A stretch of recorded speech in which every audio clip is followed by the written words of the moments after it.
오늘 우리가 함께 읽은 이 히브리서의 말씀은 우리 그리스도인들에게는 너무나도 익숙한 말씀입니다. 금방 떠오르죠. 개역의 표현대로 할 것 같으면 믿음은 바라는 것들의 실상이요 보지 못하는 것들의 증거니, 이렇게 그냥 누구나 쉽사리 외울 만큼 익숙한 그런 말씀입니다. 익숙하지 않나요?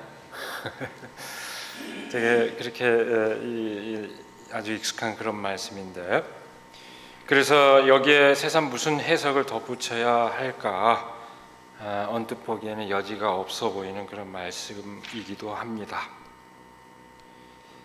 그러나 자명해 보이는, 너무나 익숙해서 자명해 보이는 이 말씀을 아무런 생각 없이 반복하는 가운데 우리는 자칫 무조건 믿으면 된다는 맹목적 믿음을 정당화할 수도 있습니다.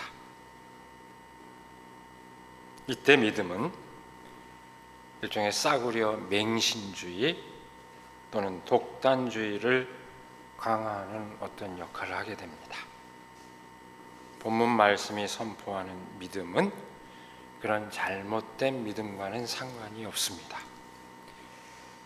오늘 본문 말씀을 포함한 히브리서 이 11장은 초대교회에서 세례자를 교육할 때 자주 읽혔던 그런 신앙적 교훈에 해당하는 것으로 추정이 되고 있습니다.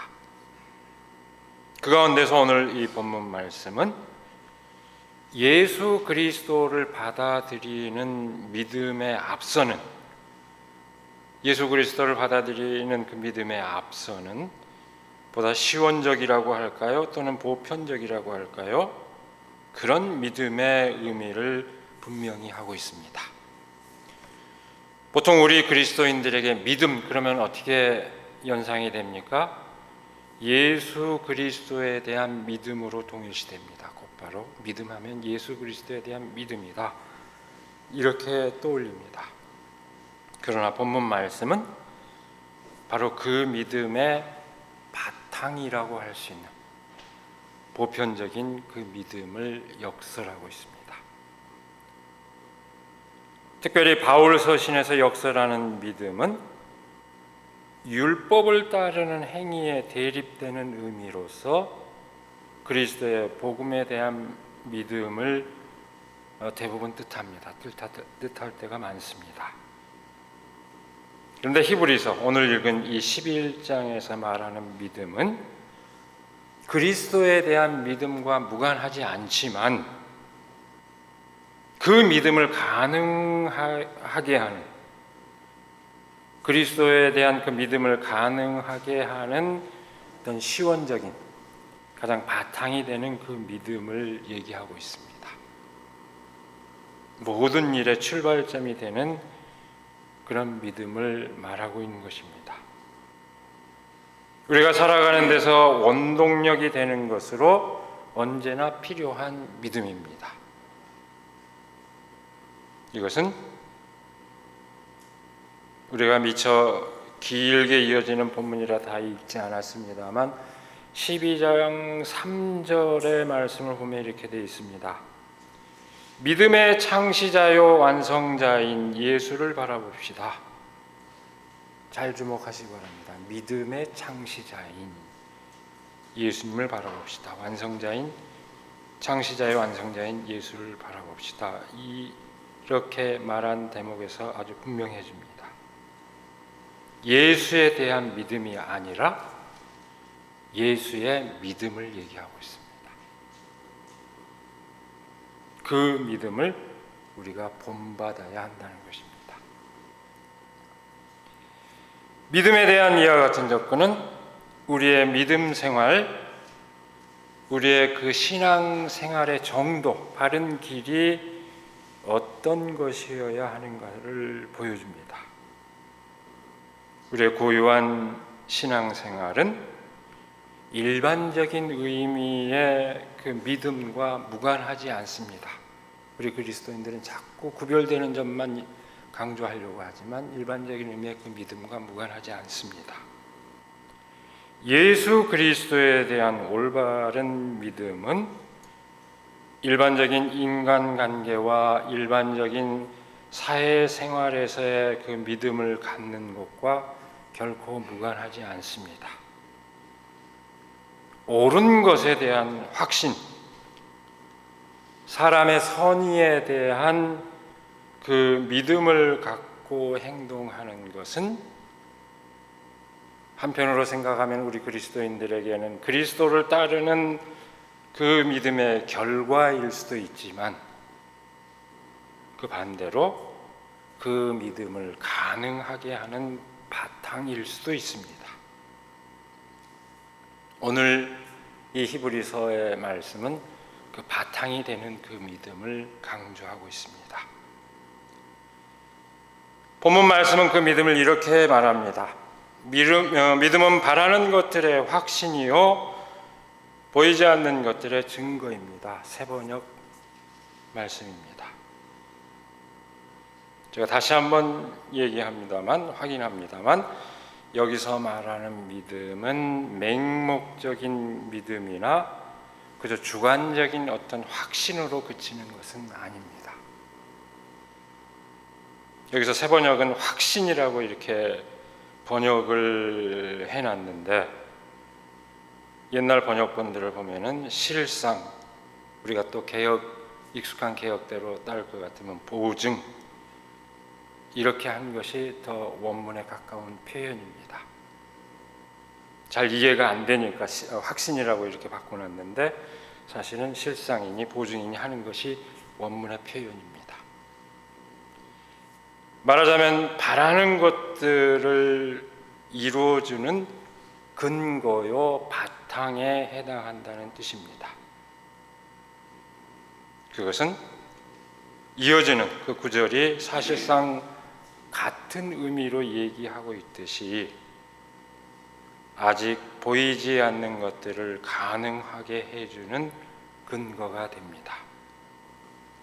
그것은 지금 당장 감각적으로 포착되지 않고 상식적 통념으로 미처 인식되지 않지만 드러나 있는 모든 것을 가능하게 해주는 근거가 된다는 것입니다.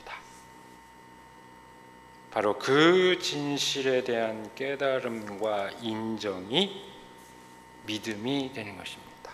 오늘 말씀에서 믿음의 의미는 그런 것입니다. 쉽게 말해서 지금 보이지 않지만 사물의 이치를 헤아려 볼 때 장차 이렇게 될 것이라고 전망하고 나아가는 그런 태도입니다. 그것은 사물의 이치를 깨닫는 것이자 동시에 그 이치를 헤아린 사람이 마땅히 지향해야 할 어떤 삶의 방향을 말하는 것입니다. 그것이 오늘 말씀에서 말하는 믿음의 내용입니다. 그래서 이 구절을 두고 종교개혁자 칼뱅은 이렇게 해석을 했습니다. 믿음은 드러나지 않은 사물들의 드러남이요 보이지 않는 것을 봄이요 어두운 것의 밝아짐이요 존재하지 않는 것의 존재함이요 감추어져 있는 것의 나타남이다. 우리가 그 믿음을 갖고 있다면 미처 감각하지 못하고 보이지 못하지만 모든 걸 다 헤아릴 수 있다. 그리고 마땅히 내가 해야 할 것이 무엇인지를 깨달을 수 있다. 이런 의미로 함축이 됩니다. 오늘 본문 말씀은 계속해서 말합니다. 선조들은 이 믿음으로 살았기 때문에 훌륭한 사람으로 증언되었습니다. 세번역이 번역을 참 매끄럽게 해놨습니다. 우리말 번역으로 아주 매끄럽게 해놨는데요. 개역은 이걸 이렇게 표현하고 있습니다. 선진들이 이로써 증거를 얻었느니라, 이렇게 원문에 가깝게 번역했습니다. 사실은 이 문장은 좀 어려운 문장입니다. 자체가. 그래서 세번역이 매끄럽게 번역했는데 원문에 가까운 번역은 선진들이 이로써 증거를 얻었느니라 이렇게 되어 있습니다. 옛 사람들은 믿음을 통해서 증거를 얻었다, 그런 얘기입니다. 그 믿음의 안목에서 사물의 이치를 깨닫고 그 안에 담긴 하나님의 뜻을 알고 확신했다는 이야기입니다. 그리고 4절 이하에서 쭉 이어지는 그 내용은 믿음의 증인들로서 선조들의 그 이야기가 하나하나 쭉 역사적으로 이렇게 그 증인들을 얘기하는 것으로, 내용으로 이어지고 있습니다. 오늘 우리가 읽은 본문에서 이제 한정된 그 본문에서 마지막 구절에 해당하는 3절은 다시 1절의 그 말씀과 같은 내용을 하나의 예를 들어서 보충하고 강조하고 있습니다. 믿음으로 우리는 세상이 하나님의 말씀으로 지어졌다는 것을 깨닫습니다. 보이는 것은 나타나 있는 것에서 된 것이 아닙니다. 우리는 믿음의 눈으로 지금 우리가 보고 있고 경험하고 있는 이 세상이 보이지 않은 것에서부터 생겨났다는 것을 깨닫는다는 내용입니다. 이 말이 무슨 얘기일까요? 우리가 보고 있는 현상은 지금 감각적으로 경험한 그 현상 자체로만 이루어져 있지 않다는 것을 말합니다. 달리 말하면은 세상을 한번 보면서 묵상해 보십시오. 얼마나 오묘합니까? 그리고 세상의 생명 현상을 한번 곰곰이 살피면서 한번 생각해 보십시오. 얼마나 오묘합니까? 우리가 그 모든 원리를 다 파악하고 있지 못하지만 정말로 오묘하다고 감탄하지 않을 수 없습니다. 그런 현상을 볼 때 보이지는 않지만 그 안에 내재된 어떤 힘이 있다는 것을 알 수 있습니다. 지각이 있다면 그렇게 생각합니다. 보이는 것이 전부가 아니라는 것을 금방 알 수 있습니다. 우리가 아는 게 얼마나 될까요? 이 보이는 현상을 보면서 우리가 알지 못하는 게 훨씬 많다는 것을 알 수 있습니다. 그것을 깨달을 수 있지 않느냐? 하나님께서 이 세상을 보면서 하나님께서 말씀으로, 로고스로 이 세상을 지었다는 것을 깨달을 수 있지 않느냐? 그 얘기를 3절은 얘기하고 있는 것입니다. 지금 경험하고 있는 이 현상은 긍정적이든 부정적이든 지금 보이고 인식되는 그 범위를 넘어서 있는 어떤 원인의 결과라고 하는 것을 말하는 것입니다. 여러분, 이 통찰은 어떤 철학적 사색과도 통할 수 있습니다. 초기 그리스도교 신학에 지대한 영향을 끼친 플라톤 철학이 말하는 본질과 형상의 관계를 말하는 것일 수도 있습니다. 만일 저자가 그것을 유념하면서 이 얘기를 하고 있다면 그것은 당대의 정신세계와 교통하는 가운데 이 그리스도교의 진실을 전하고자 했던 하나의 증거인 셈입니다. 배격해야 할 것이 아니라 당대 사람들이 생각하는 보편적인 그 정신세계 안에서 이 그리스도의 진실을 얘기하고 있는 하나의 증거입니다. 그런데 이 말씀은 이 세상은 그렇게 그림자에 불과하다는 그런 이야기를 하는 것이 아닙니다. 일이 이루어지는 그 이치를 말하고 있는 것입니다. 모든 일의 출발점으로서 믿음을 말하고 있는 그런 맥락에서 보면 그렇습니다. 다시 말해서 이 말씀은 믿음으로 장차 맛보게 될 세계는 지금 경험하고 있는 세계와는 다르다는 것을 말합니다. 사람들은 지금 주어져 있는 것을 받아들이기가 쉽습니다. 지금 사람들이 행하고 생각하는 것을 쉽게 상식으로 받아들입니다. 그러나 새로운 것은 지금 사람들이 흔히 생각하고 행동하는 것, 지금 드러나 있는 것과는 달라진다는 것을 말합니다. 지금 드러나 있지 않은 것, 그것이 바로 바라는 것이요, 우리가 희망하는 것입니다.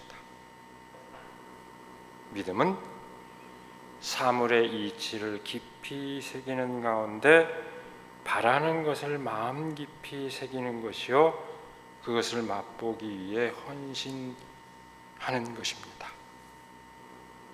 유명한 경구가 있죠. 생각하는 대로 살지 않으면 사는 대로 생각하게 되어 있다. 이 말씀은 우리가 이치를 깨닫고 마땅히 이런 생각을 지향할 때 그 삶을 바꿔나간다는 것을 함축하고 있습니다. 오늘 본문 말씀에 이어서 히브리서 11장이 믿음의 선열들에 관한 이야기를 하는 까닭이 있습니다. 쭉 이어지는 그 내용이 그 이유가 있습니다. 마땅히 그런 삶을 본받아 살아야 한다는 것을 일깨우기 위함입니다.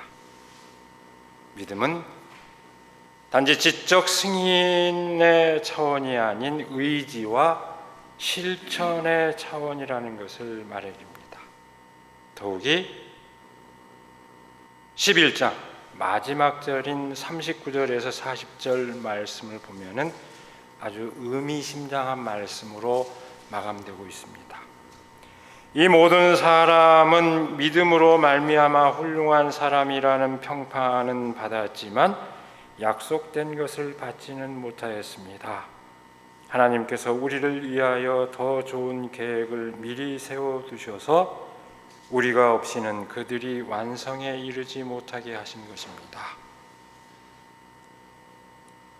말씀이 함축하는 뜻이 뭘까요?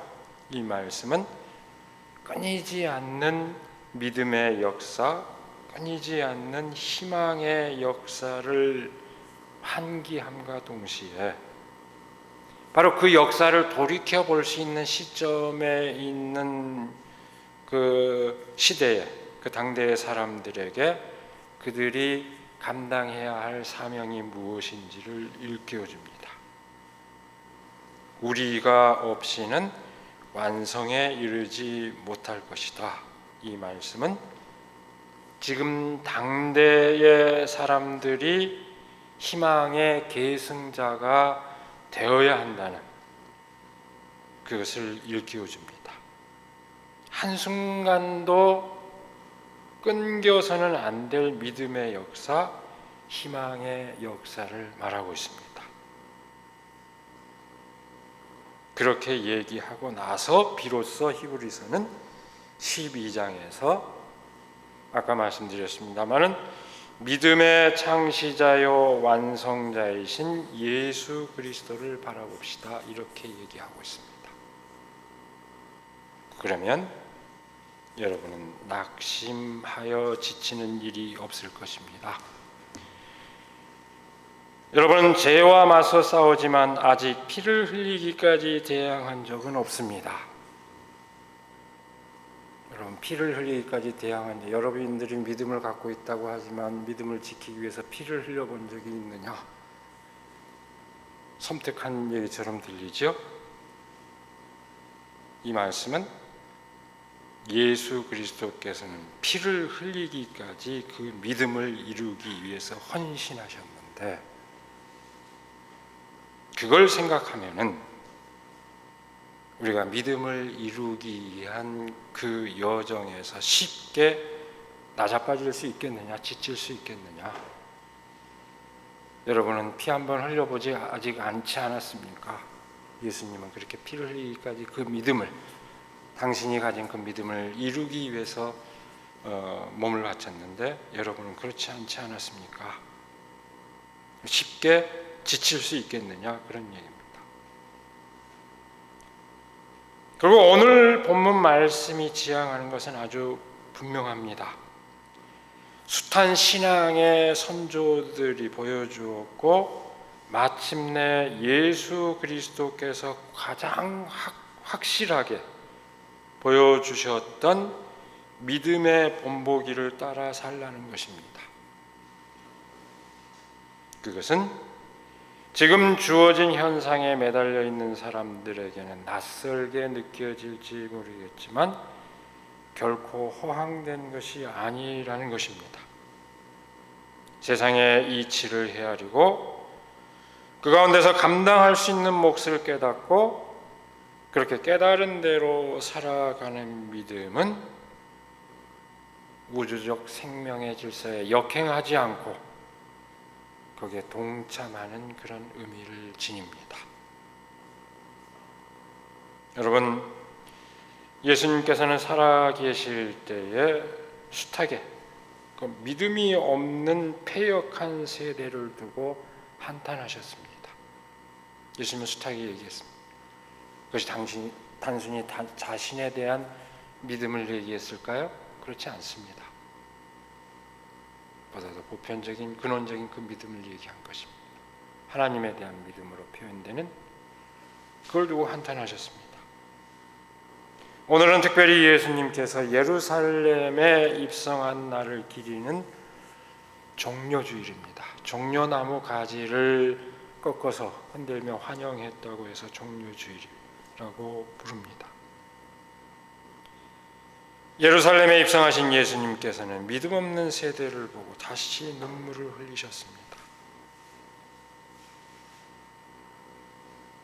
언덕 위에서 예루살렘을 보면서 탄식하셨습니다.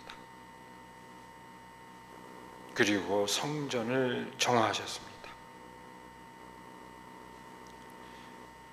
종교적 의례에 감춰져 버린 화려한 종교적 의례에 감춰져 있지만 그야말로 피눈물 나는 민중들의 고통을 외면한 그런 세계에 대한 심판이었습니다. 성전 정화 사건이 갖는 의미는 그렇습니다. 도둑놈의 소굴로 만들어버렸다. 가장 거룩한 집을 가난한 백성들을 수탈하는 도둑놈의 소굴로 만들어버렸다는 게 예수님의 질타 아닙니까? 사람을 사랑하셔서 사람들이 처해 있는 모든 굴레로부터 해방시켜서 참 삶을 누리게 하고자 한 예수님의 믿음,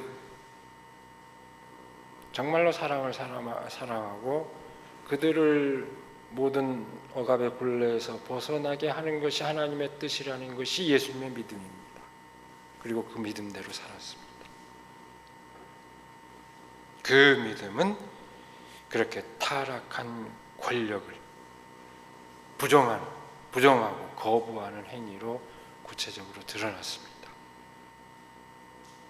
그런데 어떻게 됐습니까? 바로 그것 때문에 예수님께서는 고난을 겪으시고 십자가에 매달려 돌아가셨습니다. 여러분, 오늘 우리가 살고 있는 이 시대, 오늘 우리 세대, 이 세대에는 과연 믿음이 있을까요? 기후위기, 경제위기가 운이된지 그것을 얘기한 지 오래되었고 또 코로나19로 전 세계적으로 모든 사람들의 삶의 위기가 가속화되어 가고 있는 그런 세계 가운데 우리가 살아가고 있습니다. 그러나 아직 그 위기로부터 세계를 구하려는 믿음과 연대의 노력은 뚜렷하지 않습니다. 분명하게 보이지 않습니다. 국제적인 협력의 시도가 없는 것은 아닙니다. 그러나 코로나 위기 상황에서도 오히려 각자 도생의 길만이 더 부상하고 있습니다.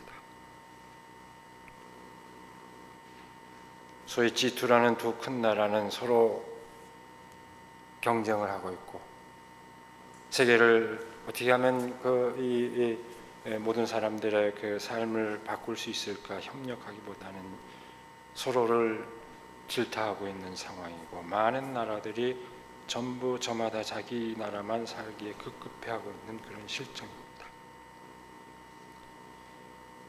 그나마 촛불민의에 의해서 민주주의의 건강함을 자랑했던 모든 세계가 역행하는 가운데 그나마 어떤 희망을 주었던 우리 사회도 실망과 낙심의 탄식 소리가 높아져 가고 있습니다. 삶이 무너져서 극한의 상황에 처한 사람들이 늘어가지만 속 시원한 해법 하나 찾지 못하고 있습니다. 방안이 없는 것이 아니라 믿음이 없고 의지가 없는 것이 문제입니다. 선의를 가지고 서로 설득하고 합의를 이루려 하기보다는 악의를 갖고 서로를 비방하는 데 급급해하는 게 우리가 지금 경험하고 있는 사회의 실상입니다. 문제를 해결할 해법이 없는 게 아닙니다. 서로에 대한 믿음이 없는 것이 문제입니다.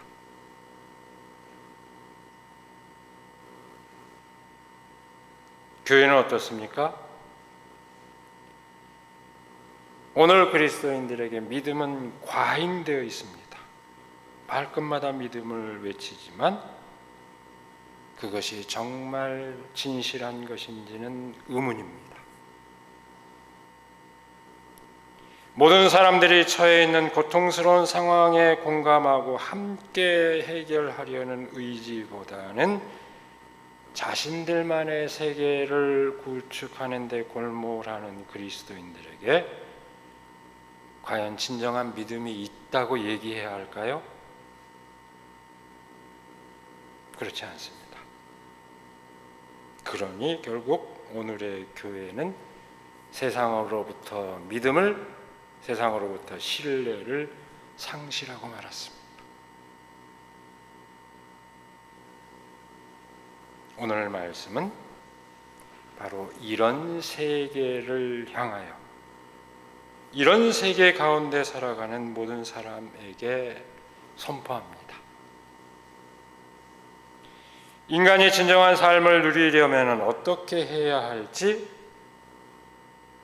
깨달은 바 그대로 실현하라는 요구입니다. 그렇게 촉구합니다. 그것을 이루는 것이 곧 진정한 믿음이라는 것을 일깨워주고 그 믿음대로 살아갈 것을 오늘 말씀은 촉구합니다. 믿음의 창시자의 완성자이신 예수님께서 그렇게 사셨던 것처럼 여러분들도 그 삶을 따르십시오. 그 얘기입니다. 바로 그 선포에 신실하게 응답하는 우리들이 되기를 이 시간에 간절히 축원합니다.